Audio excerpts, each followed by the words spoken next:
Welcome to that show about racing. My name's Aaron, I'm your host. This is my friend Andrew, who is Hey up, how are you? Formula One fucking racing expert, absolute lover of racing. And let's get I won't say an expert, but you know. Well, better expert than me. I stopped Yeah. watching after they turned off the V8s, you know. Yeah, true. So, Andrew, So yeah, to get into this. Yes, mate. latest F1 result. What's up? What'd you make it? I mean, just I still haven't got over it. Like, just Gasly like winning a race after the year he's had, like it's just ridiculous. But I mean, he was there at the front when it happened, and Hamilton had his penalty, and you know he was lucky to stay there, fending off from Sainz in the last few laps. So, good drive from him, to be fair. Good drive from all the podium. Stroll got a bit unlucky finishing third. Could have won the race, but I'm happy for Sainz. Happy for Gasly to win the race. Happy for Hamilton not to win a race because the Mercedes are dominating. It's bollocks, but my dad says something about Mercedes having a party mode that like it enhances their motors above everybody else's. Is that no bollocks? Yeah. Bottas was complaining about that, you know. In the race, he was like, "Oh, we can't overtake because the engine mode we have is like really low." So it just confirms this mode they've got. But yeah, a race without Mercedes winning, so it's happy. So. Have you not noticed in a race where Bottas will be in second and Hamilton will be in first? He'll be right behind Hamilton, and Hamilton will start pulling away. He's not really that good of a driver, not gonna lie, Bottas. Like, I've read some news today actually about Formula One that is interesting about Perez. He's leaving the sport potentially. That doesn't surprise me. He's not signing on with Racing Points. That must mean like a Vettel goes there or whatever with Stroll. But I can see Vettel leaving the sport. I think he says he wants to leave the sport. Either leave or go to like the Aston Martin team next year, which is basically Racing Point. But Perez, like, it's no right, is it? But being F1, Perez does. He's a quality driver. Perez is quite a good driver. I mean, he's no one that wins the championship constantly, but he is quite a good driver. Exactly, One thing I wanted to talk about today was engines. Okay. It's 1.6 litre V6s, right? Yeah, hybrid V6s, yes. That to me just doesn't make any sense. Personally, for me, like the 90s era, because obviously my idol, if you don't know, was Ayrton Senna. R.I.P. Like I loved the way, like from the mid 80s to mid 90s, whatever, even like the 2000s when they had the V8s, the V10s, whatever. It was just great. This era though is just it's been plagued with dominance from Mercedes, and we need a change in the sport to make that stop. So. I mean, that is very unfair, I think. I mean, Ayrton Senna was... I mean, have you saw the Senna film? Yes, I have. That in the pictures, it was absolutely fantastic. Michael Schumacher was actually behind him when he crashed, so he watched him die. But he was always the one I looked up to, was Schumacher. Because obviously I saw him. He was fantastic. He was some driver. I mean, he was driving the V8s. He went to Merck and I was like, nah, he's not doing it right, is he? Nah, personally, I don't like sort of eras of dominance. Like, I know I like Senna and him and Prost won everything with McLaren in the 88 and 89 season. But like now, with the Hamilton thing, like I can't wait for this reverse grid thing to potentially come up, because then you've got different drivers competing rather than just Hamilton, Bottas and Verstappen. So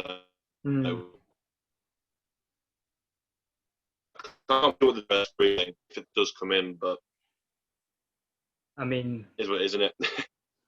I watched. In fact, I'm not going to spoil that. But there's a motor that's getting built by Merck in Lewis Hamilton's development. Have you seen it? Yes. Yeah. I mean, I don't know why he's developing it, because he's no you get like the Range Rover Evoque, right, is a good example. Yeah. It's designed, the interior is designed by Victoria Beckham. It is. Okay. Yes. I mean, it's an interior. Fair enough. She's designer. She's had quite a lot of success as a designer. But that's on the interior. Developing a motor, there's fucking umpteen manuals going into developing cars, and millions of pounds that go into developing them. In the sense Honestly, that they could have picked any cunt on earth. They could have picked Jackie Stewart, you know what I mean? Somebody who's doing proper motors. But they picked Lewis Hamilton because he's all yeah. he drives for them and all that. That's not how it works. But anyway, the one thing I wanted to talk about as well, one person that has jumped onto the scene and has blown me away is Charles Leclair. My boy, like he's yeah. Leclair, my favourite driver. Like I just love the story behind him. When he was in younger Formula, his dad passed away. Next day, he went out and raced and won the race. And then his godfather died, Jules Bianchi, on a tragic day in Japan in 2014. Obviously died in 2015 due to like complications or whatever. And then Antoine Hubert died a year ago in Spa. So the story behind him is just so motivating for me. That's why I like him. Also, it's a bit this man as well. A bit of Lando Norris. Just love him, mate. I do like What Vettel. I always thought Vettel was better in the V8s than he did in the 1.6s. It's not right. Vettel's just, yeah. Less said about Vettel when Ferrari at the whole this season, the better. I know, it's like you look at Ferrari and go, what the fuck happened to you? Exactly. Honestly, I think it's something to do with the engines again, because last year they had this whole like illegal engine thing they sorted out with the FIA. But I think they banned it this season, and now they're like not even getting out of Q1 most of the time. So, do you think that a bigger company like Ferrari, who obviously makes high performance machines, they don't do things like the Renault Clio, you know what I mean? yeah. They build things like the 812 Superfast, the LaFerrari, which are good, and then the F430 and all that. They're good V8s, V12s. But then you get people like Mercedes or Renault who have already made 1.6s, but have also made V6s. Yeah. Do you think that somebody like Ferrari shouldn't really be in a sport that isn't really fair? I mean, I think with Ferrari, obviously they've been in the whole time. Like next race at Mugello is their 1000th Grand Prix, so they've been there through everything. Whereas like teams like Mercedes have come in recently. Renault is rebadging to Alpine from next season, and like Haas, for example, have been in this era. So it's a bit unfair with the whole thing, but I think with technologies they've had, I mean, they've done quite well Ferrari in terms of sort of winning a race and competing in this era, but they haven't got close to what they should have been, which should have been the Alonso 2012 and the Schumachers of 04, 02, whatever. They should be close to the top than they are, but I mean, they're not. Yeah. Alonso does IndyCar now in America. He's coming back, isn't he, as well? He's coming back to F1. That'll be interesting because he had a few crashes. He crashed in his last race, I think. I believe so. I think he did. I think he either crashed or did do well also. I mean, he had a few crashes towards the end of his career in Formula One there, and he just like that. Yeah. It's not as if he was raging, he just like that. I don't even care. Yeah, I'm honestly, done here. when he's at McLaren, he just didn't care and wanted his career to end pretty much. Like all his radios were like, oh. He was bored when he's like, I'm fed up with this shit. Yeah, he was like, oh, it's so good, much slower than before, amazing, and he just doesn't care. It's like he could go into anywhere, can't he? He could go to NASCAR if he felt like it. He could go to touring Yeah, cars. I He could mean, go in anywhere. IndyCar, he hasn't really done. IndyCar, he hasn't performed that well. I don't believe. Like, it's just been a torrid time. But obviously, he's coming back because he misses the F1 world, misses the sport. So can't blame him. But we have to see how it gets on. I don't think he'll do very, very well. Like, I mean, might be the same as he was last year at McLaren, but we'll have to see. We'll have to see what happens next year. I mean, what do you think? Oh shit! I had a question there and I forgot what it was. Good. Oh, Cool. fuck off! Another driver I want to talk about is Max Verstappen. What do you Verstappen, think okay. of him as a talent? I mean, when he first came in 2015, Toro Rosso, I thought he was a bit raw around the edge. Like you saw the crash at Monaco when he broke too late and crashed into back of Grosjean. I believe it was Grosjean. Went straight into the barriers. Like I just felt he was a good talent, but very raw. Now, one of the best drivers we have in the sport currently, along with Hamilton and Leclair. Those three are sort of in the bracket. I mean, I'm sure you watched that Brazilian Grand Prix a couple of years ago with the heavy rain. It was And he almost 2015, crashed wasn't it. Yeah, I saw that. Did you ever see the Dutch commentary to that? It was on the Dutch channels. I think I did. I think I must have saw it on Twitter or something like that. Yeah. They were speaking Dutch, right? I know I can speak the tiniest bit of Dutch, but it was nothing. They were in a completely different fucking ship compared to what I can speak. And then it was like he's fucking drifted the motor in the corner, man, because like, holy shit! And I was Honestly, like, wow, that's impressive. honestly, I think with commentary, I think with like them, with the Dutch commentary with that and the French commentary, if you haven't seen it, you need to watch it. Goal with Gasly's win in Monza. They were like la victoire, accelerate. It was something like that. It's just madness how much passion they have. It seems to be in foreign countries, not just in racing, but in all sports, in football and rugby and fucking netball. You know what I mean? There was a question about netball the day in Tipping Point, and I'm like, it was like, who are the only, how many players can score? And I'm like, 4. I was like, I did, to be fair. I don't know. The answer was 2, and I'm like, to my dad, I never knew that. Didn't even know people still played netball. That's news to me, to be fair, because I didn't know that either. I mean, that was so what I mean is across just, it seems to be in every country in the world. The Americans, the French, the Icelandic people have an incredible amount of national pride. I mind it was who was it they were playing? It was back when Iceland had got their first competition in the Euros. Yeah. I can't remember who they were playing. I can't mention this, just to let you know, because I still feel embarrassed to it to this day.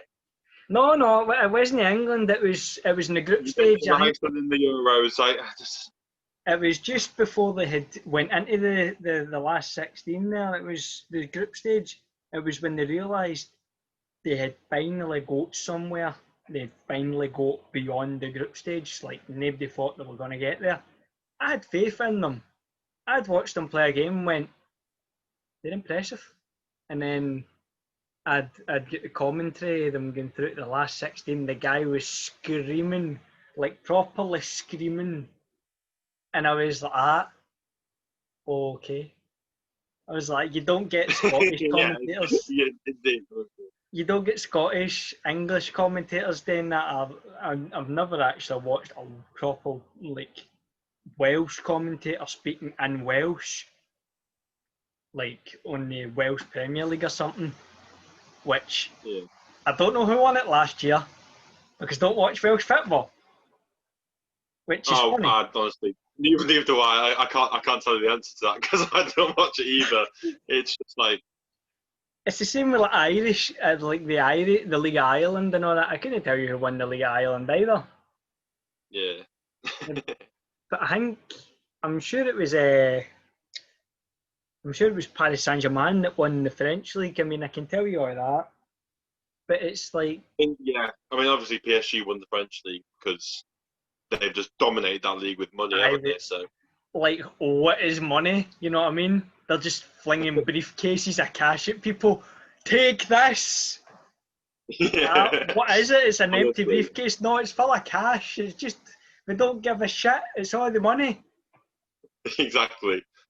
How much is in there? About 50 million more than we should have put in there, but have it anyway. Just like, fuck you, pal. Yeah. They were talking about Messi going there. I know I'm getting off topic, but it was like, I'm still talking about the pride that people have. I mean, you get people like the French commentator. I was watching a couple of years ago. 4 years ago, I want to say 4 years ago, Celtic won their first treble in a while. It was a semi-final. Celtic were playing Rangers, and Lee Griffiths crossed the ball in. I mean, I was watching the Scottish commentary, and it was obviously the game was getting on, and Dembele had just tapped it, and I think it was like a 1 in a million chance it actually gone into the net. And I'd watched the French commentary, and it was not really that Celtic had won the game. It was more like a Frenchman had scored for Celtic. Yeah. And it was like, I can speak a tiny bit of French. Jesus Christ, that guy was speaking way too fast. He's like, I was like, oh my God. And then literally was screaming. I was like, oh, for fuck's sake. But I mean, the one person that I do miss in Formula One, I thought he was starting to do really well. Oh Christ, I forgot his name now.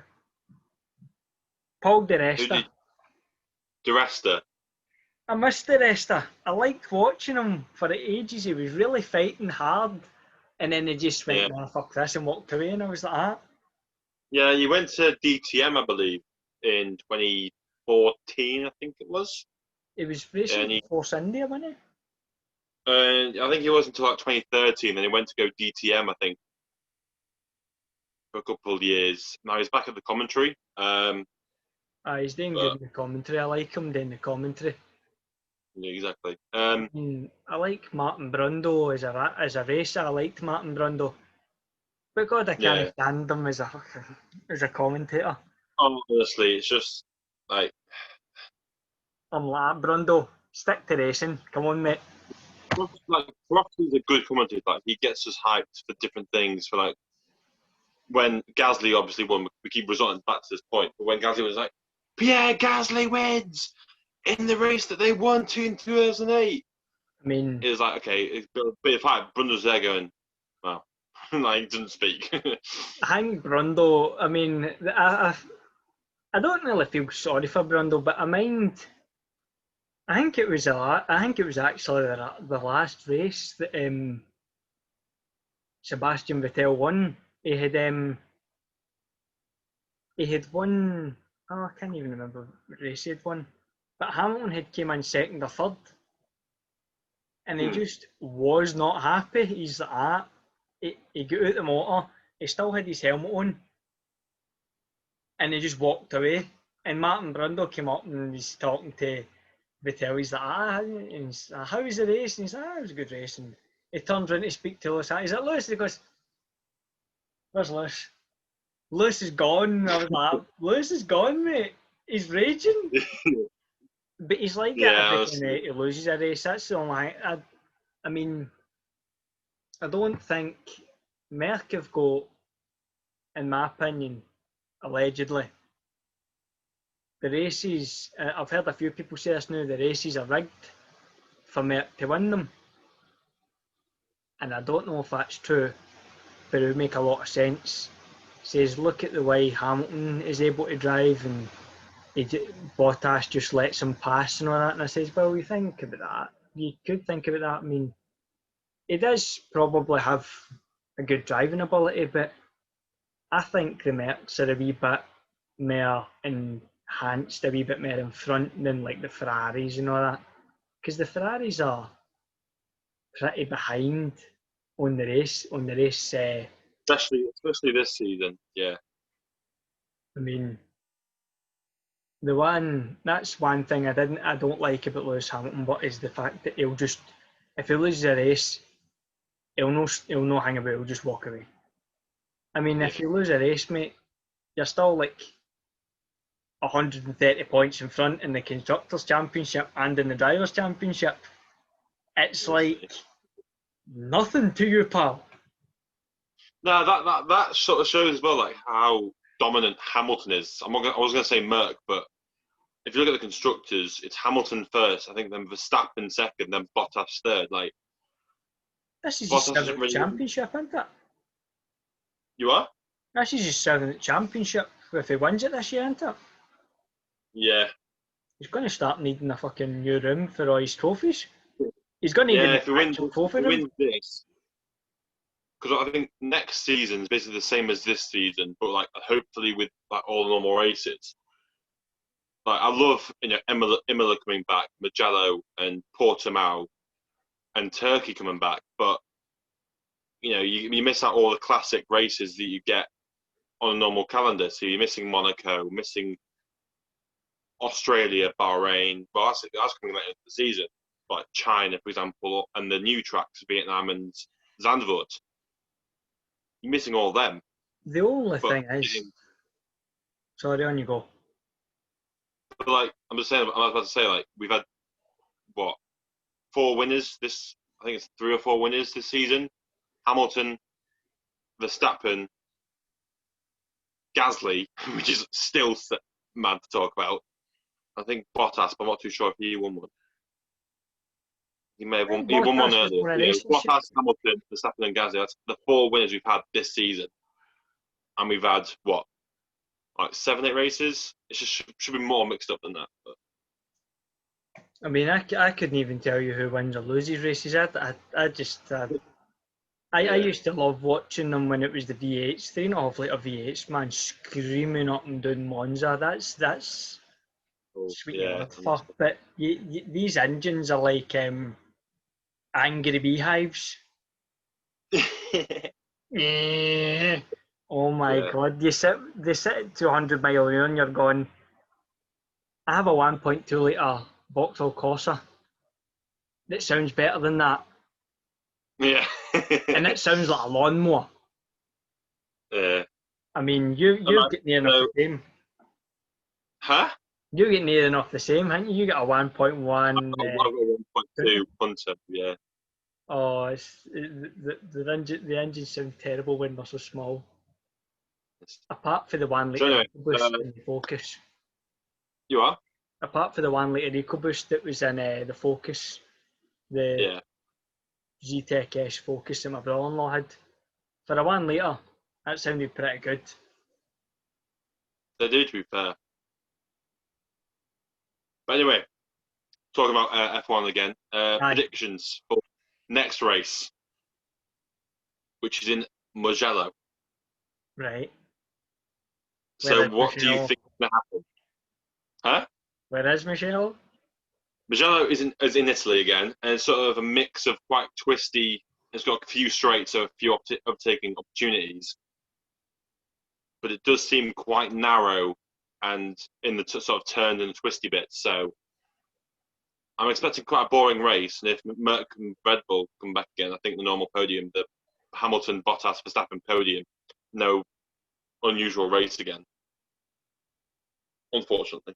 I mean, the one, what's your favourite racetrack? Is what I should ask. What's my favourite racetrack? Aye, on you go. What's your favourite racetrack? What, on the F1 calendar now? Aye, right now. Right. Okay, I've got.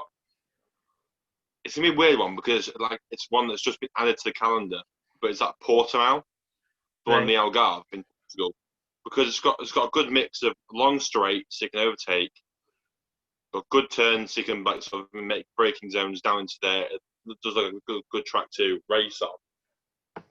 Obviously, when it comes round to that, we'll have to see if it is actually any good in terms of racing ability and the racecraft of drivers and see how it is like that. But I've hoped. So yeah, Portimao or my favourite track, like normally on the calendar, would probably be probably Brazil because it brings the most sort of glam and attention to F1 and like there's more like action. That's the word. More action comes to the track. So That used to be the last race on the calendar. I remember that used to be the last race. to be the last. Like, Abu Dhabi is just boring and it doesn't deserve to be a last race at all. It's cause it's like there's no soul in Abu Dhabi. It's like we flung. I mean, you look at them; they're like, "Oh, we flung fucking 20 billion at this track." Mm. And we drink champagne. They probably don't drink champagne, but you know. It's rose water. It's because it's Muslim countries, isn't it? They don't drink all that. It's just a boring track. Like when it first came in, I thought I'd like it because it was something new and refreshing to the calendar. But you've got a long straight, but you've got a hairpin at one end, like a tight sort of corner at the other end. So you can't really get enough, slipstream in the straight to make up for the dirty air on the corners. It's just like a snooze fest, really, when it comes to Abu Dhabi. So, I mean, my favourite tracks were always like Singapore. Because Singapore has all the lights. It always gets on at night, doesn't it? And it's exactly. all Singapore's no a big massive country like the Netherlands, Germany, the United States, somewhere like that. It's not got millions of countryside. It's a city-state, so it's tiny. So it's played on the roads like Monaco, which I love the track of Monaco. The best thing about Monaco was looking into the marina because I love engineering, and then you've got the tunnel with the V8s and they just fucking boom, and all the sound just ripples off the walls of the tunnel. I mean, I like they too, but my favourite track has always been Spa. If it hasn't Monaco, it's Spa. Yeah. Okay, I agree with that, to be fair. Spa's a beautiful track, and you get beautiful surroundings as well. Oh, with that the forest down the Kemmel Straight, and it's a beautiful track. One track that I don't really like, and it'll cause a lot of controversial opinion with this, because you might like it. I don't really like Suzuka. I mean, where is Suzuka? The Japanese Grand Prix. No, I don't really like that either. Because obviously everyone bangs on about the Suzuka S's. I don't really like them because there's not.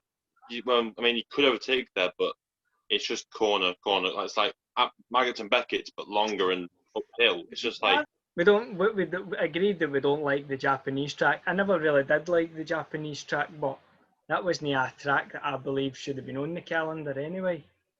Yeah. I just thought, but it's no up to us. It's up to the FIA. But if the FIA is watching this, bring back the V8s Sort it out. I, Fuck's sake, FIA, get your acting order. At least I put 3 litre want, V6s in and give them good exhaust. if you're doing that, then if the FIA is watching again, just more tracks that people don't expect. Like this season's show that you've got the Portimao circuit, Imola's back, the Turkish Grand Prix back, Bahrain Outer, which is basically an oval track. That's on the calendar. That's gonna be exciting to watch. You've got all these tracks on as like an experiment. Bring that into the season. Bring back like tracks like Jerez or Estoril back to the calendar because people want to see them.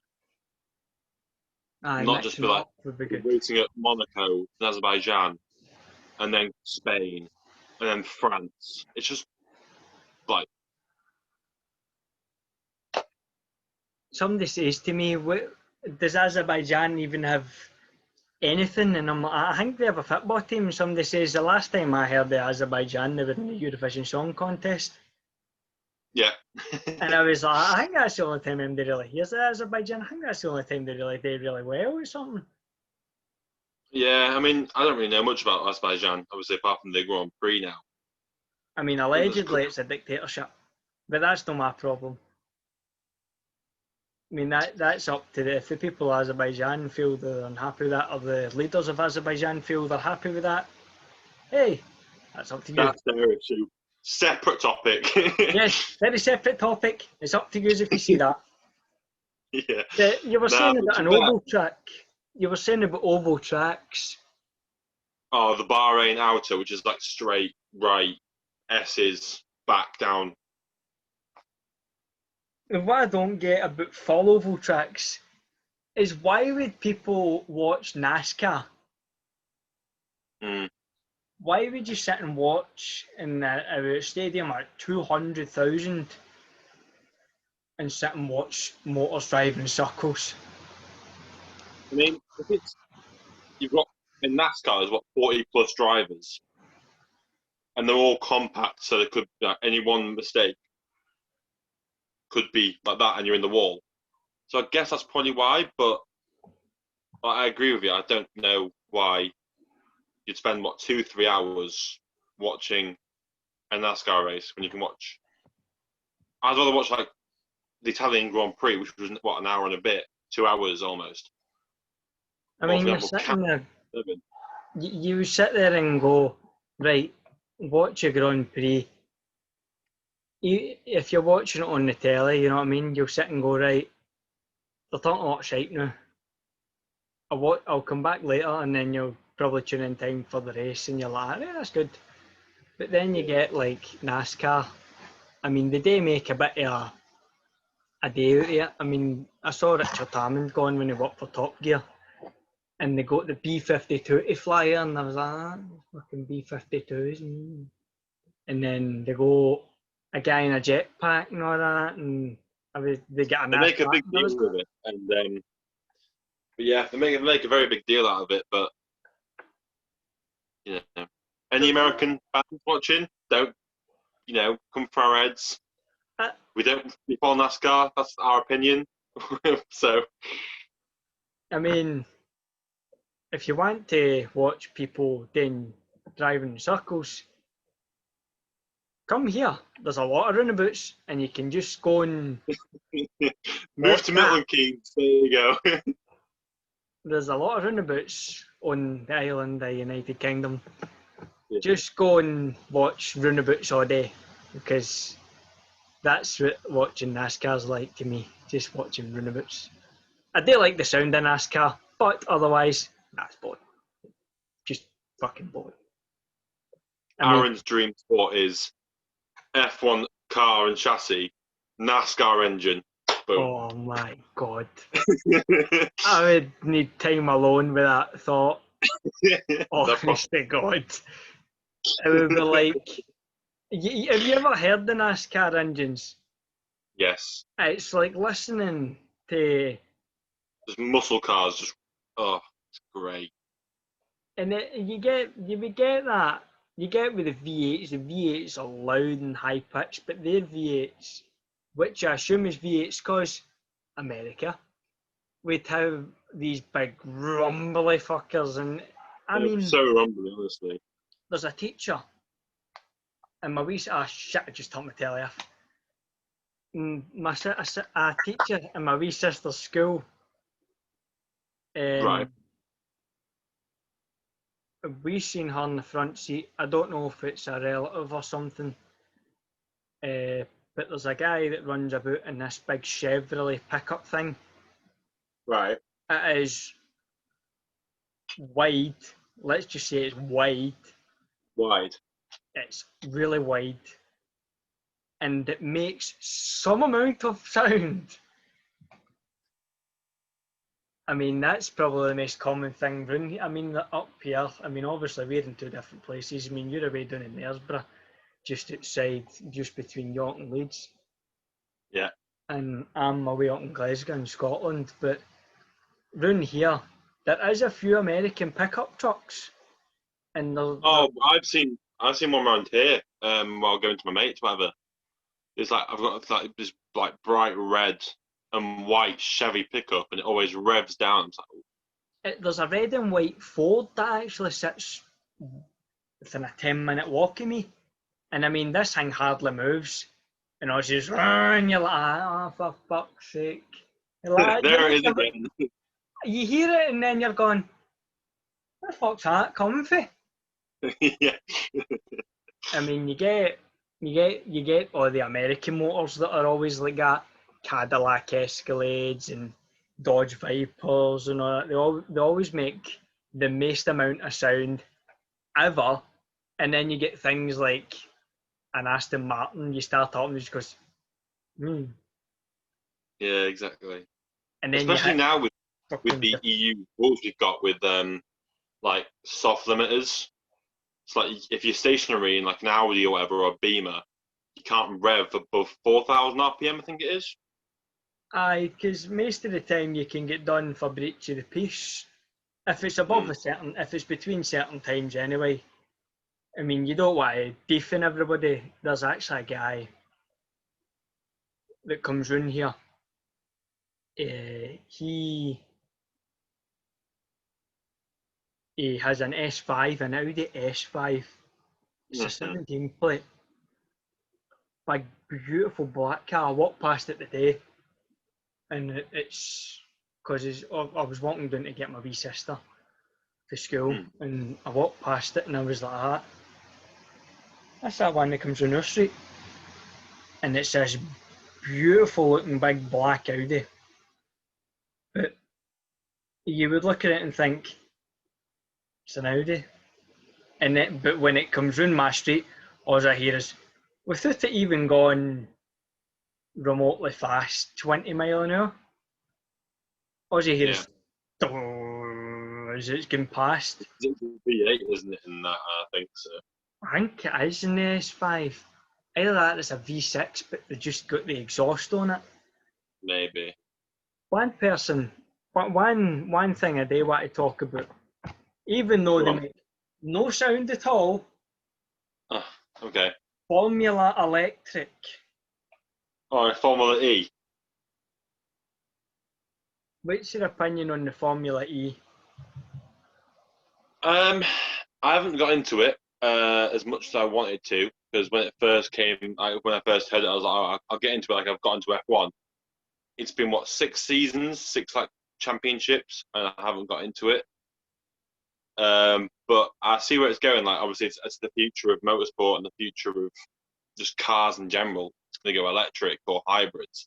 But there is, good racing there. Obviously, everything's like street circuits around there. And there's good drivers like that. Nick De Vries won F2 last year, went to Formula E rather than going to Formula 1. Like, bold move for him, but I think he's doing quite well. I'm not too sure. But there's good drivers in the sport, and good luck to them, and I'll hopefully get sort of more in depth with everything and try and pick up from where the series is at the moment. But at the moment, no, I'm not really into it, but I don't. anything negative to say about it. I mean, What's yours? the one thing, I only watched like 1 or 2 Formula E races. Yeah. And it's like, I mean, we've got the programme Still Game, right? Yous have obviously, I don't know if you've ever seen Still Game.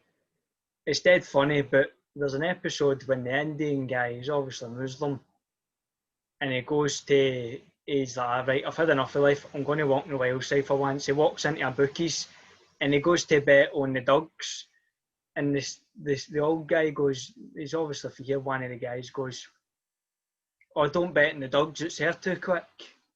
Bet on the horses, and I'm like, that's what it's like watching Formula E. It's what the fuck? Yeah, It's honestly. like it's passion. You're like, you don't even know they've passed you. You would look down at your phone and it's just, you're like, was that a Yeah, fire? exactly. Or was that a fucking car?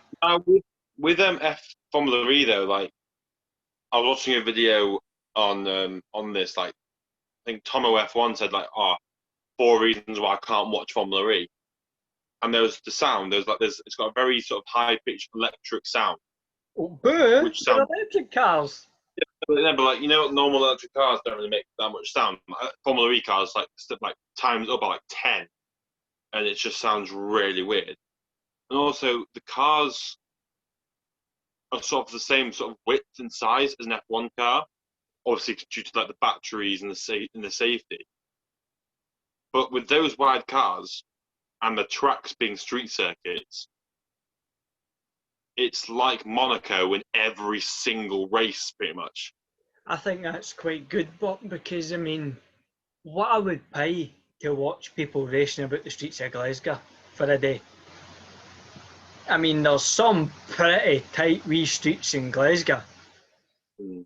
I mean, most of them in the town are wide enough to get 2 buses done, no problem. Maybe 3 buses done.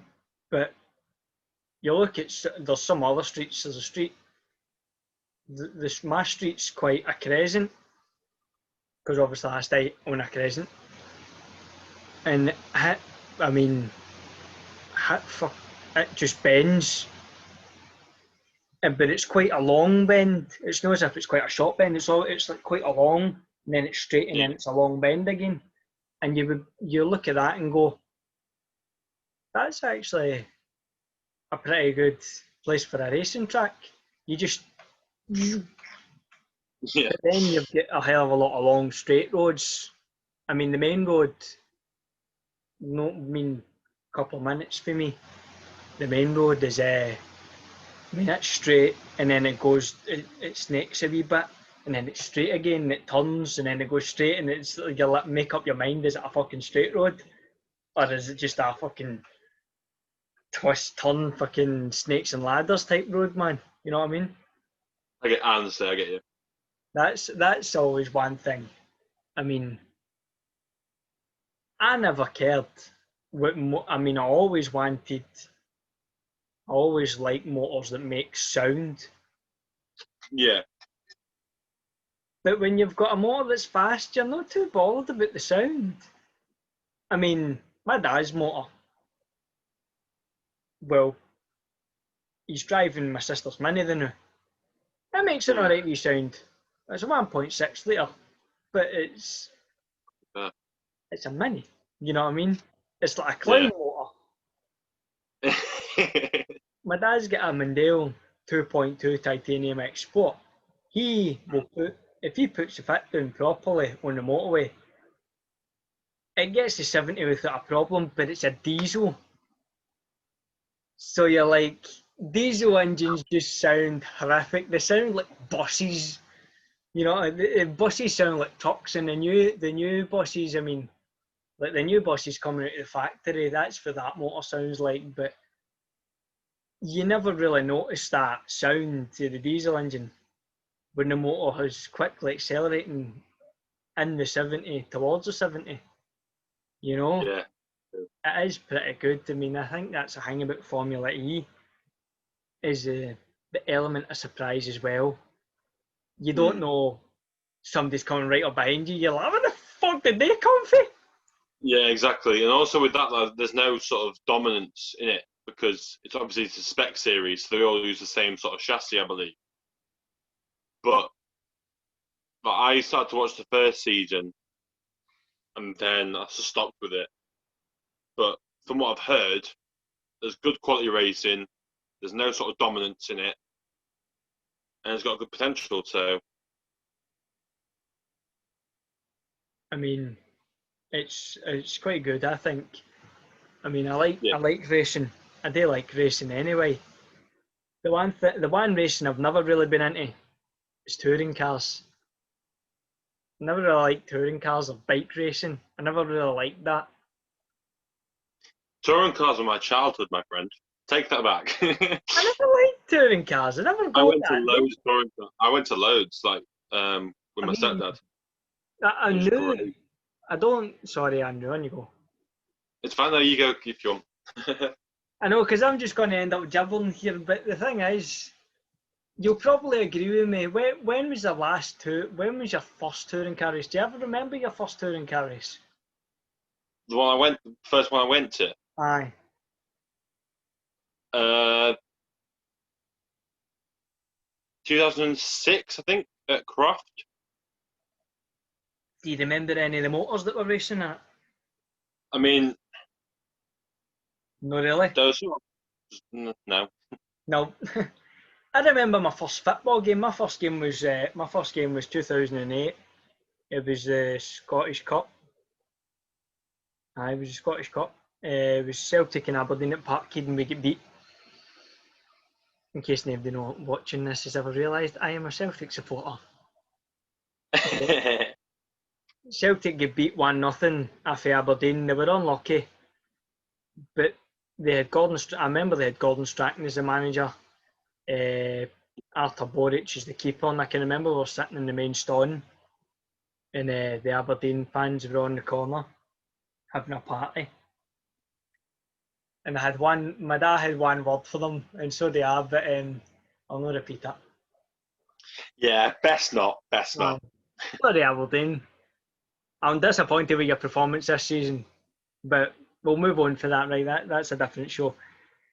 But I remember watching people like Schumacher and all that racing, but now I'll turn on touring cars and I'll go, I don't like this because I don't like any of the motors in it. It's all like Civics and all that, and I'm like, that's Civic. Yeah, I remember. I mean, there was like Jason Plato and all that in like Civics, and there was like Seat Leons, whatever. And I do like the racing because they took like normal cars and made them race spec.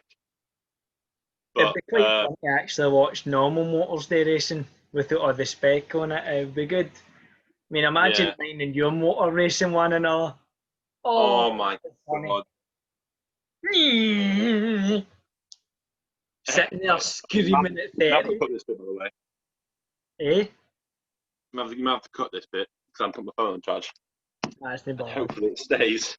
So you might have to cut this bit. There we go. I'm going to cut that, no bother. As soon as I find how to cut it. So, I can cut it on the YouTube studio, that's fine. Yeah. So anyway, I never really liked the modern touring car, but I did like touring cars for 20, 30 years ago, because it was like Ford Sierra Cosworths and all that. Oh, there's like Alfa Romeo 159, everything like that. Yeah, I liked that. I did like them. It's just motors you look and go, that's pretty cool actually. They look cool, they look fast, and then you get Civics and you're just like, no, it ruined that. Yeah, honestly.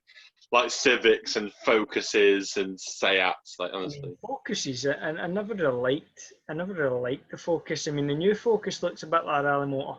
My brother-in-law has got an ST, and it moves. It's a pretty good motor, and it's got a lovely sound as well. It's a true like a petrol turbo, and you look and you think, why can they not make motors look as good? Why do they always have to be like the new Ford Cougar is absolutely hideous. I mean, a couple of marks ago, like 2016, it was a lovely looking motor, and it just your my mate's got a previous gen Cougar, and he's got in like gloss metallic red, and it looks so nice. And the new one's just like no, like just go back to the old one, and you'll get more sales. Don't you're worry. looking going, what is that? Honestly, I think Ford. I think people like Ford are starting to panic now because I think they're actually losing money. yeah. Allegedly. Please don't sue me, Ford. I like your cars, but I mean, that's one person always. That's one team always wanted to see back in the racing, like Formula Ford. One, and that is Ford. Because I mean, last time they were in Formula One, they didn't do well. When they put Jaguar in until 2004, and the whole famous diamond heist at Monaco thing they had with that, it's just no. it's like, no, you've got to think. Mercedes were testing these engines previously. They were, yeah. And you look and go, they were testing the engines before that was actually put in. I would think that was cheating, but that's for the FIA to decide. And yeah. But I've always wanted teams like Renault, Ford, and Fiat, and all, like just the shitty car. Apologies about the shitty, but Fiat are the greatest motors to me.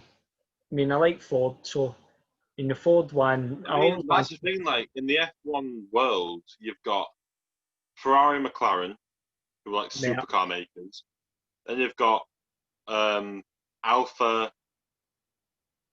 Oh, I'm struggling to think about this. Oh no. I mean, and obviously Renault, but they're rebranding to Alpine.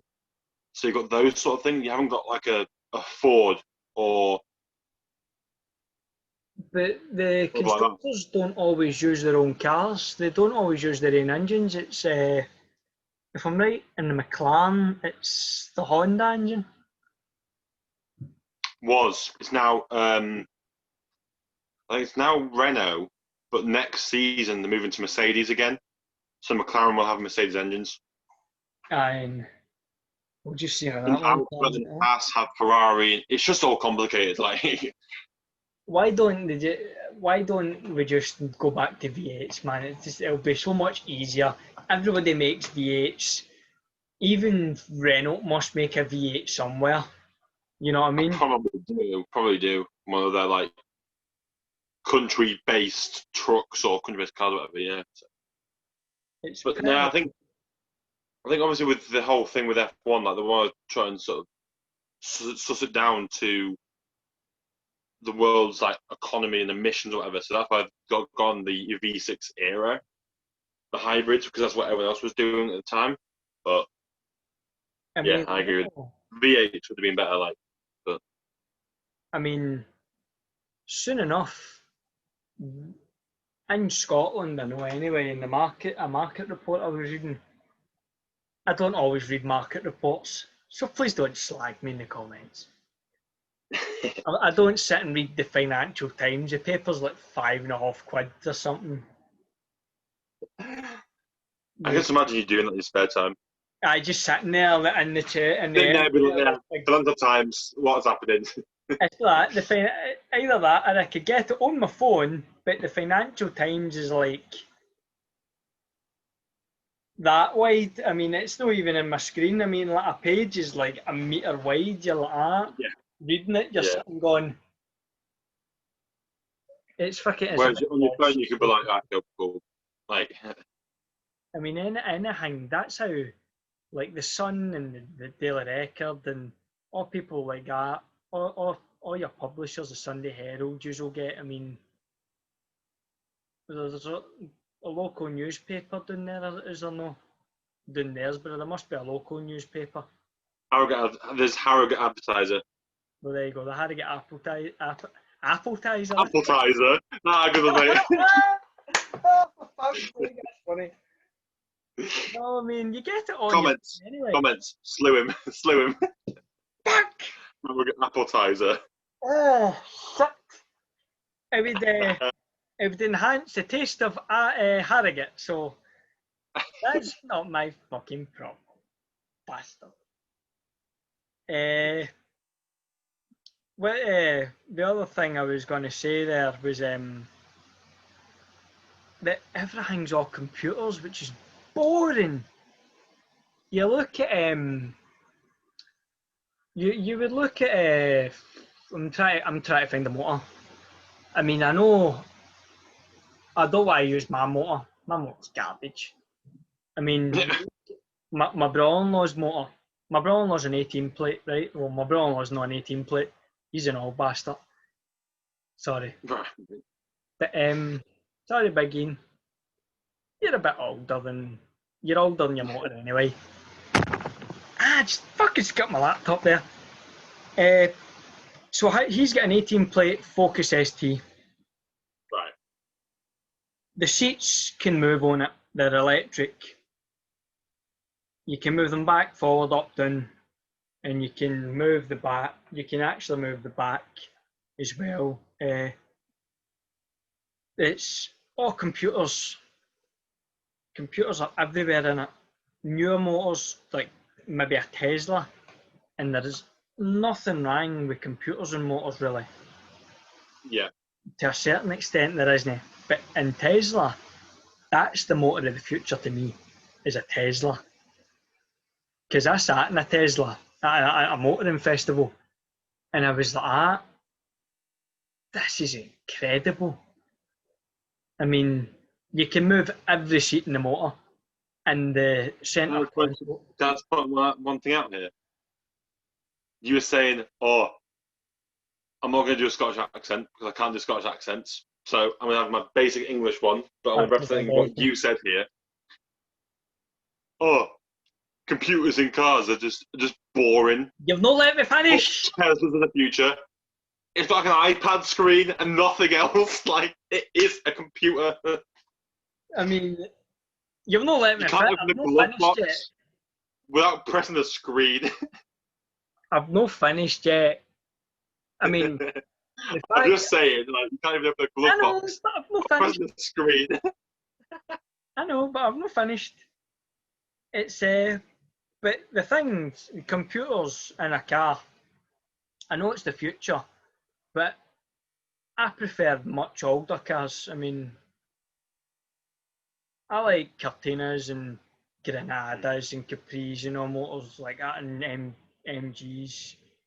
Just anything before 1980, really. Well, actually, I like a few 80s motors, but anything in the 20th century, really, I prefer. They have no computers, but they're great cars. But you look at motors, you could race on a track like the new Range Rover Sport, pretty big bulky motor. They are fast. Yeah. If you get the V8 one or the V6 one, it doesn't matter. They're fast, they can move, and they could compete with some cars on the track.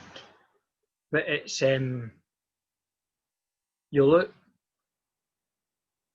I think in a pit team for Merck or Ferrari or McLaren or Red Bull, whatever, they can control what happens to that motor. Yeah.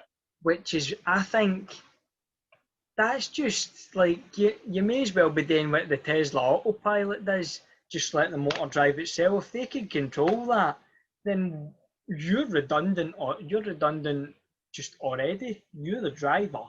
You drive the car. Mercedes will still win though. Aye, well, probably. I mean, the last time I checked, which was, I mean, I've not checked recently, but the last time I saw, I couldn't even tell you what year it was, but Mercedes poured £1 million a day into research and development for cars, and I'm like, if they implement that amount on their Formula One, they'll blow people away, and they have. But I think I've never really liked Mercedes, so even the road motors I just don't like. Sorry, Merc, but your motors are kind of shite. You're getting sued here, mate. You're getting sued here. I'm getting sued. I'm sorry, Merc. Allegedly, your motors are shite. Dad, throwing it back to like F1 or whatever, I found out a fact that obviously the Monza Grand Prix, we had obviously AlphaTauri, McLaren, Racing Point on the podium. That was the first time since 2012 that Mercedes, a Ferrari, or a Red Bull wasn't on the podium. Aye, it's like it's ridiculous how just dominant the sport is with the top three. It's like the usual suspects with things now. It's like Celtic won the league, right? They have done for nearly a decade. Farmers League. What? What? Nah, I didn't say anything. Come on, carry on. Listen here, you ball bag. Fucking Tottenham and other money get pumped 10-2. Shut up. What, Tottenham, yeah? Aye, well, this is Tottenham. Sorry, Londoners, but your team's not that great. And Bayern Munich lashed Tottenham. Lashed them. Who else was it they battered? Why are you talking about Tottenham? I'm not a Tottenham fan. I know, but English football here. And they battered, and yous are sitting slagging our league. But we only get, like... Farmers League. We get beat, like, 5-2 off Bayern Munich. And a team representing... Didn't you lose to... Leathered. Ludwig or something like that?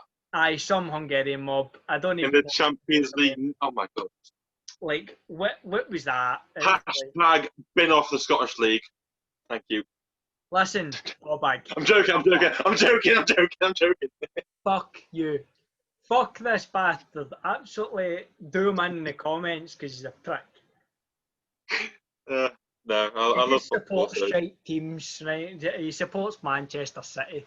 Sorry, Manchester City fans. And by the way, I've been a fan since 2005. I'm not a glory hunter or anything before you say that.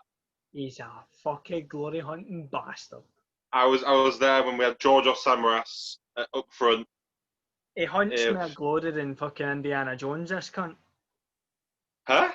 You hunt me a glory in Indiana Jones, you cunt. Sorry, demonetised. I mean, Manchester City, they spend a fortune. I mean, that's like the Formula One. Like you get your teams that you would expect to at least get into the top. Man City and that are like Mercedes. Celtic are like the Williams, right? Fuck you. We like the Ferrari. Used to be great and now are pish. Yeah, okay. You take that. I'll admit that. Selic is good as they fucking used to be. Like Ferrari. Or like used to like a... We're like a used Ferrari.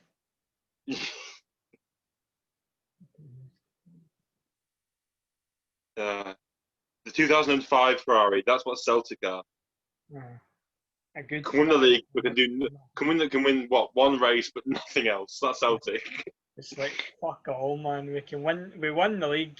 We're going to win the treble probably because there's like 3 games to play in the Scottish Cup. But back to racing, I mean, it's the same in every sport really, isn't it? You get your dominant people. I mean, I don't watch horse racing and all that, but I do watch a bit of football.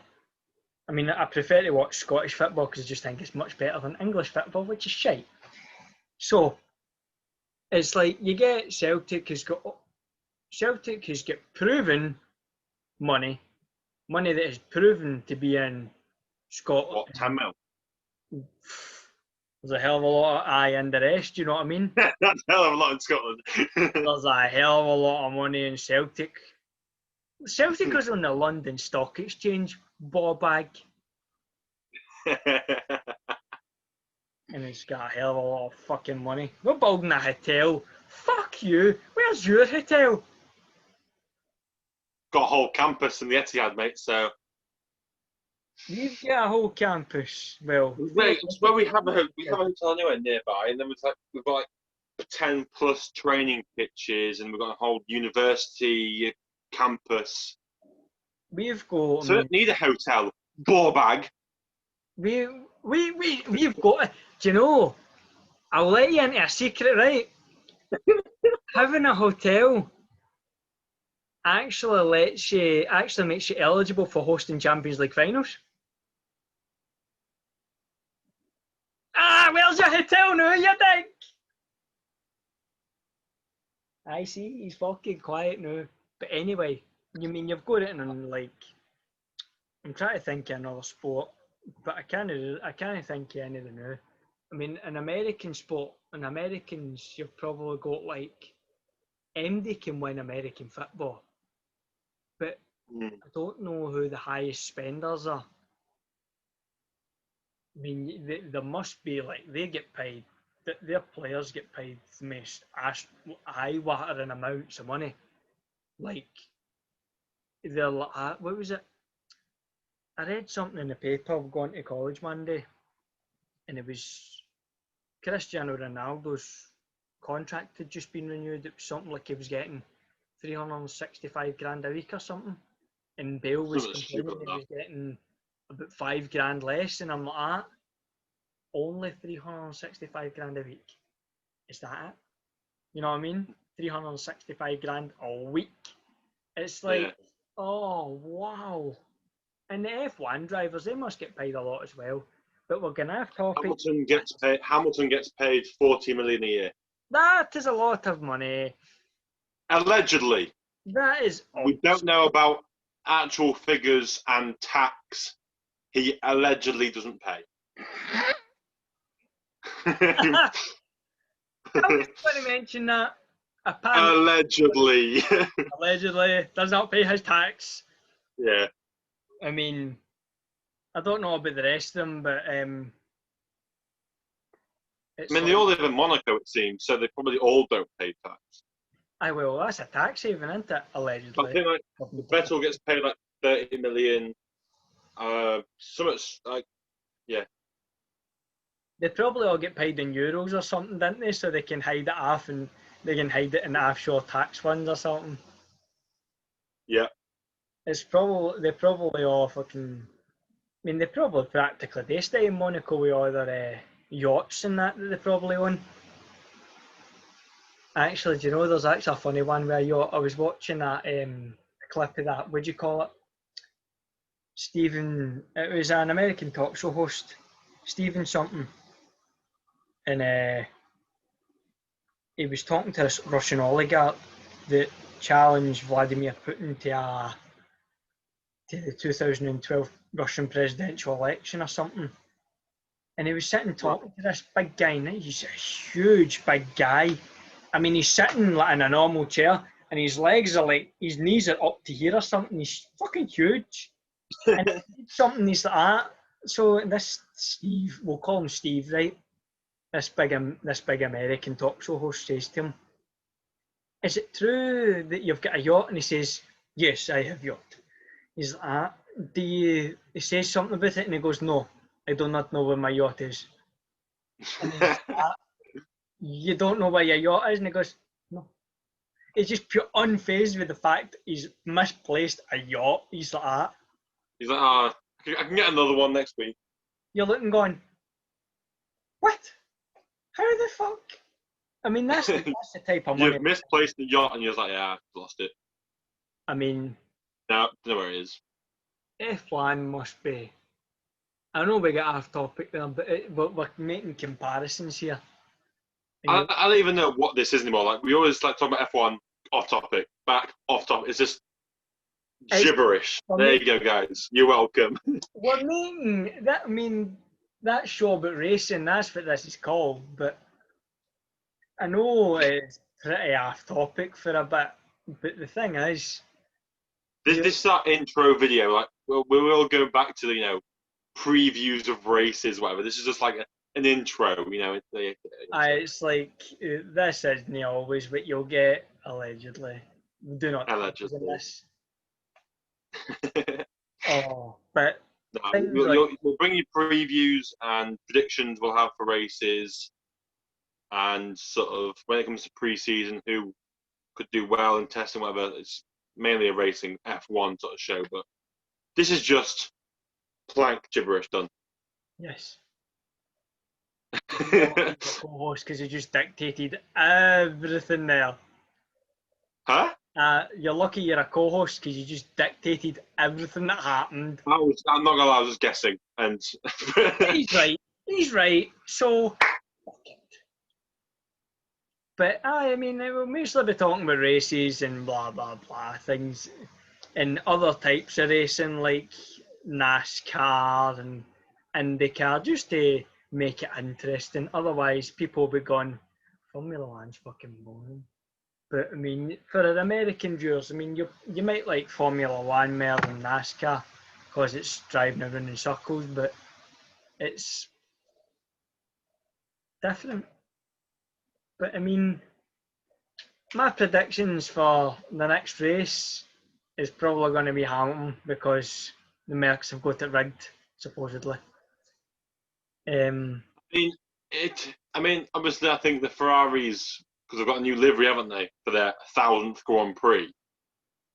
So unless that curse comes back, this alleged curse,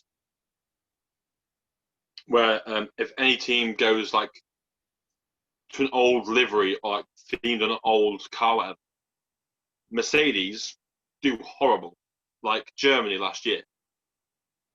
Ferrari doing it, so hopefully, you know, I mean, I don't wish they do horrible, and Norris wins the race. That's what my prediction is. I mean, I don't hope people do bad. I mean, I don't really want Merck to win a race because I don't really like Hamilton. He seems a bit arrogant as a person, because he gives that sort of vibe across.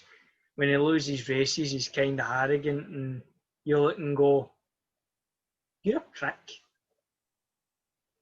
No, I reckon for actual prediction for Mugello, I think it'll be a back to normal race. Everyone will be talking about Gasly and winning and whatever, but I reckon it'll be a Hamilton first, Verstappen second, Bottas third. I think it's mine. I mean, someone like Stroll or Norris could come fourth, but that's it. Like, I think the big three are too strong for anyone on the day. Do you know, I have a feeling I'll be able to guarantee what place the Ferraris will come in. God, go on. No fucking first anyway. Hey. Just something there's no fucking first. If Ferrari come to like 1000th Grand Prix and don't come anywhere in the top 5, it's just going to be disappointing again, isn't it? Disappointment, yeah. I can see Ferrari leaving F1. I don't. I would like to know what anybody that watches this thinks, if MD is going to watch this ever, or if they've tuned out by this point thinking this is a lot of shite and these two garbage. Nah, I reckon because of this whole heritage payment that they get, which I think is changing in 2021, 2022, with sort of like a budget cap for teams and fairer payouts. I reckon it'll be closer, hopefully, but I mean, I hope Ferrari they do something, because I'm getting sick of supporting Ferrari at this point. It's like supporting Partick Thistle. It's like everybody down in England thinks their name's fucking Partick Thistle now, you know what I mean? Because they don't win anything ever. That's what Billy. Yeah, as a sort of Leclair fan, and obviously I've been a fan of his for a while because I've known about him. I've been sort of a Ferrari fan even when like Kimi was there. I haven't really liked Vettel because I found he was arrogant, but obviously like now he's starting to come into sort of the terms that I'm quite liking him now. You just don't like him because he's German. No. And I like sort of, Ferrari's driver academy. They've got Schwartzman, they've got Callum Ilott, they've got Mick Schumacher, they've got all these. They've got good talents, but Is that no yeah, Michael Schumacher's boy? yes, Let's just hope he's as good as his dad. he's doing well in F2. He's won some races and he's up there with the championship, along with Ilott, Schwartzman, and I thought he was going to say Schwarzenegger there. Schwartzman. Imagine Schwarzenegger trying to fit in one of the motors. He wouldn't even he wouldn't get past the halo. He's not big. It's like trying to watch Jeremy Clarkson get into that wee P50. Yeah. His fucking knees are up here. Me getting into PLP50, that'd be horrible. Man, that's funny. I was going to buy one of them, do you know that? They actually still get made, apparently, just on demand. You can make them on demand. Oh, it's fucking brilliant. I'm going to buy a bus. Do you know that? Fuck it. You went from PLP50 to bus. What? Who cares?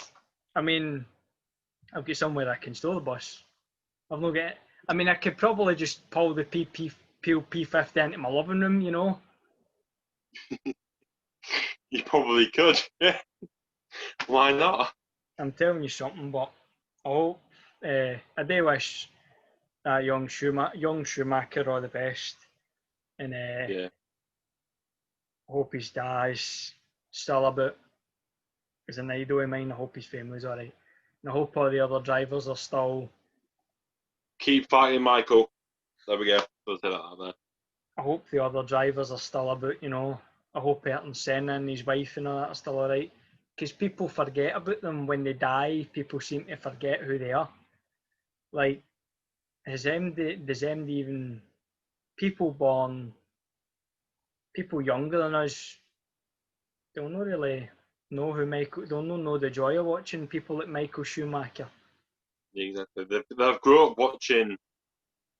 Hamilton. Sort of the Hamilton. Yeah, the Hamilton, Vettel, maybe Alonso sort of dominance, but. I mean, they'll be watching people that are good racers, just not very good cars, supposedly. But it's not that. You can't even argue as if, like, oh, they are good cars, they just don't do very well. Well, if I come last in every race, I'm going to look like the shittiest driver on earth. Yeah. No, I mean, as an F1 fan, obviously, when I was growing up, I watched highlights because obviously I was born in the millennium. There we go. That's the one. What age are you at? So I'm quite young, but I watched highlights of F1 like when Senna in 1993 at Donington when he passed 4 cars in lap 1 torrential condition, and sort of the Lauder and Hunt fight in '76, and Jochen Rindt becoming the first posthumous world champion in F1. I've actually got a neighbour along the street. He's a Formula One fan. He's an engineer. I'll not mention his name, but he's quite a. He's been to a few older Grand Prix. I think he was at the Dutch Grand Prix. I can't remember what Grand Prix he was at. I'm sure it was like 1973 he was at a Grand Prix. Zandvoort or Zolder, maybe? I couldn't even tell you. I can't remember the full conversation that well. But he loved Formula One. He can pick apart motors like we can. He's great. He's absolutely brilliant to talk to. But he says he was sitting watching a Formula One race. This would have been back when they had V12s, mind you. And he's seen a black smoke, and he's like that. Somebody's crashed around there. He says something's wrong. I think somebody's crashed, and somebody had crashed. I think it was somebody had died, but he says his idol, the best racing driver he always says to walk the earth was Jim Clark, and Jim Clark if people saw that, I wish I like muttered. I was like Jim Clark because he was an island. He died in '68, didn't he? In Hockenheim. I'm sure it was 68 he died in. I know, I'm sure do you know, I really don't like doing that, going, oh, he definitely died at fucking Hockenheim in 68, and then it was like, no, he died in like 1954 at fucking Wallapa, you know. Nah, I swear it was '68. He was, I think it was, I think it was an F1 race. I think, and Yeah, no, it wasn't even. I don't think it was F1 race. I think it was like some sort of other competition he was in, and he just I'm sure his car went with him. I think it was the qualifying that he died in. I think it was either that or the race. I think it was like an F3 event. I'm not too sure. Because you've got to look at him, right? I was Hockenheim. He was born in Kilmarnie, Fife, and he died in 1968. So he was in the same age bracket as Ayrton Senna when he died. He died at 33, 34. Jim Clark was 32. I know I'm kind of looking this up. I'm cheating, but it's like you want to know, don't you? It's like he had 72 starts, won 2 championships, won 25 races. Yeah. He was first entry, the 1960 Dutch Grand Prix, the first one, the 1962 Belgian Grand Prix. There's one that you don't see, the 1968 South African Grand Prix. And that was obviously his last entry. Yeah. So it must be like Hockenheim must be like an F3 race then, I think, wouldn't it? I think it must have been. It says Hockenheim Ring. It says 7th of April 1968, Clark died in a racing accident in the Hockenheim Ring. During the 4-month gap between the first and second race of the 1968 Formula One season, drivers would complete another race in it. Clark was originally slated, so must be like an F3 or F2 event. I think it was Formula 2 he died in, actually. But what a racer. I've watched some of the footage of him, and he was good. I loved, like, Jim Clark, like, just... there's like eras in Formula One where you have, like, obviously, when it started, you had Ascari, Fangio, all them. And then you got to the 60s, you had Jim Clark, Graham Hunt, you had all those sort of drivers like that. Moving on, you had 70s. Would you call him James Hunt? James Hunt, Lauder. When they call him Jeremy Hunt there, and I think I would have launched myself right out that window if I'd call him Jeremy Hunt. I know I don't like James Hunt, but I don't. Yeah, I really don't like you had Lauder, you had Ronnie Peterson. I mean, we had Jody Scheckter, I think was that area. Alan Jones, Nelson Piquet, and obviously you had in the 80s Mansell, Prost, Senna. Damon Hill, Martin Brundle. Damon Hill was sort of 90s, I think. I think Damon Hill won 96. 96. And Villeneuve won 97. Forgive me for anybody who hasn't seen this or doesn't wanted to watch a Grand Tour but hasn't seen it. But I needed to say this. I was watching one and it was James May, I'm sure it was in a Porsche. And the guest driver they've got is Damon Hill. Yeah. And I mean, wait, just Damon Hill, man. He's been around for that long. Does anybody even know Damon Hill's age?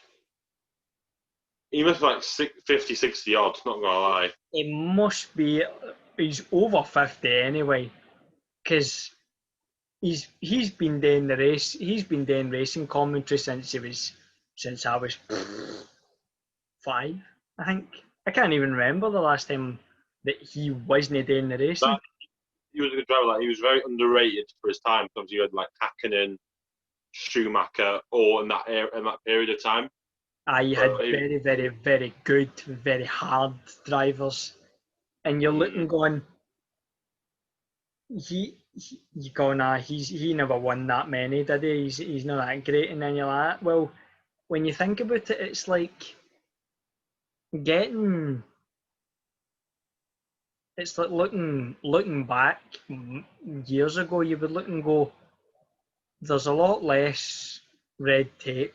They all had bigger engines. The drivers were just, no disrespect to the drivers in the modern day, but the drivers back then are better. They're just like their class, just better.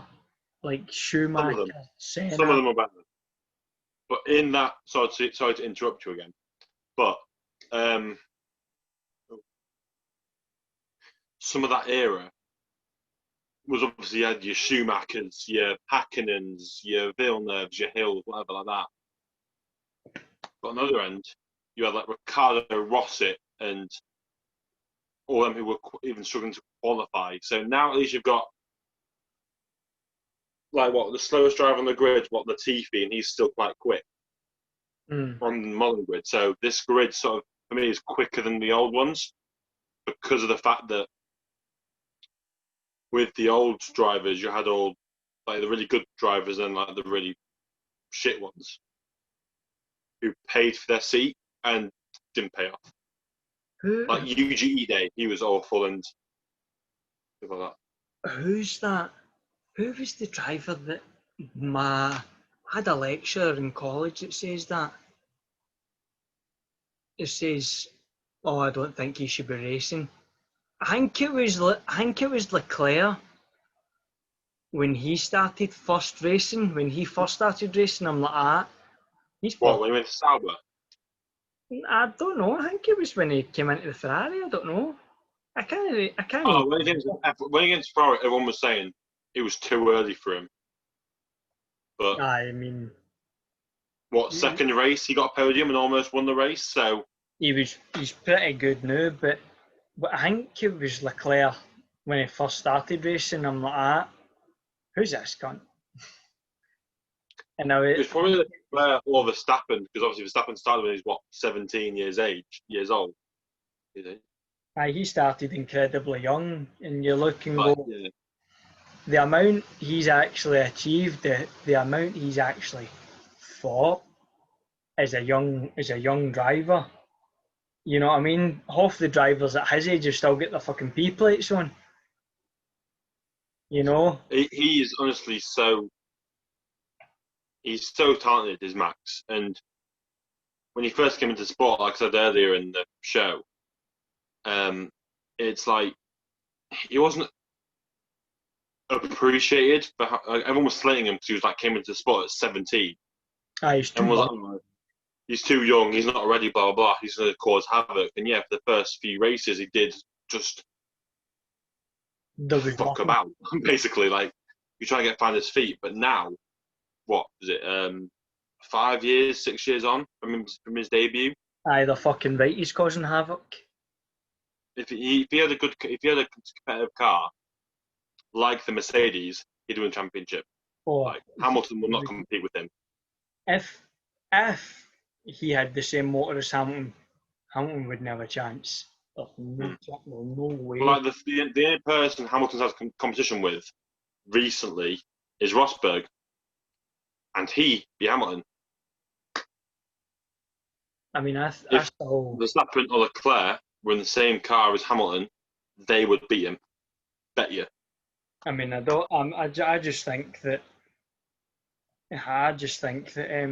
People like Verstappen, they're just. Why are you here? I mean, you're like, why are you here? Why are you doing this?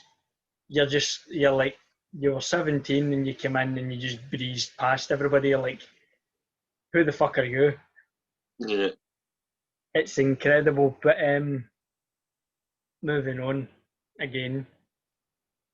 Then if should the FIA decide they're going to progress further with their emissions and move from 1.6 litre V6s to something else, what would you think of that? I think whatever happens, there will also always be like a ECU in there and an ICE in there. But wherever it gets smaller, or they work more on the like hybrid technology they have in there, there'll always be like a subsidiary engine bit to that. It will never go full electric. That would be Formula E. Like, I mean, I don't think they've done what McLaren have done the P1, because McLaren have got a hybrid system. I think it's where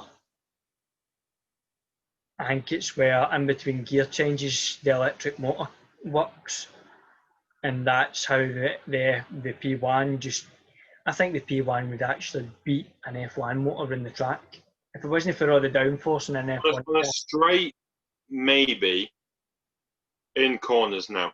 Like the P1's just too sideways, and the F1 car with a good setup is planted around. I think F1 car would beat a P1.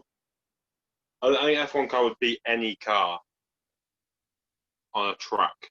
I would love to see that actually, because they are remarkably fast, and McLaren I think would have called it the F1, but they kind of already done that, so they kind of fucked it for themselves there. Yeah, and they're collector's items, so anybody who wants to buy one of them is going to be paying Paris Saint-Germain money for it. So honestly, ridiculous. But that is all we do have time for today. Thank you for watching, and well, see you next time. Yeah, in a bit.